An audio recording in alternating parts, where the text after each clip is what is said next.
మంత్రి అమిత్ షా రాష్ట్రానికి రావడం చాలా ప్రాధాన్యత సంతరించుకున్న అంశమని పోతిన మహేష్ అన్నారు. రాష్ట్రానికి రావాల్సిన నిధుల గురించి ఎందుకు చర్చించలేదని ప్రశ్నించారు.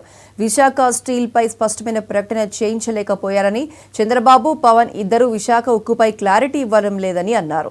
నిన్నటి అమిత్ షా పర్యటనతో రాష్ట్రానికి ఒరిగిందేమైనా ఉందా లేదా సమాధానం చెప్పాలని డిమాండ్ చేశారు. అందరికీ నమస్కారం. కేంద్ర హోంశాఖ మంత్రి అమిత్ షా గారు ఈ రాష్ట్రానికి రావడం చాలా ప్రాధాన్యత సంతరించుకునేటువంటి అంశం. ఎందుకంటే రాష్ట్రంలో ఎన్డీఏ అధికారంలో ఉంది, కేంద్రంలో కూడా ఎన్డీఏ అధికారంలో ఉంది. మరి ఇటువంటి తరుణంలో అమిత్ షా గారు ఆంధ్రప్రదేశ్కి వస్తే అనేక సమస్యలకి పరిష్కారం చూపుతారని, ఈ రాష్ట్ర అభివృద్ధికి వరాల జల్లు కురిపిస్తారని రాష్ట్ర ప్రజలందరూ కూడా ఆశగా ఎదురు చూశారు. కానీ జరిగిందేంటి?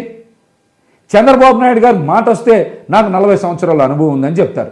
మరి అమిత్ షా గారు వచ్చినప్పుడు మీరు చర్చించాల్సినటువంటి అంశాలు ఏంటి?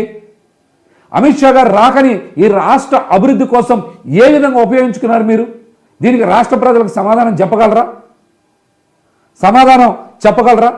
రాష్ట్ర విభజన జరిగి 11 సంవత్సరాలు అవుతా ఉంది.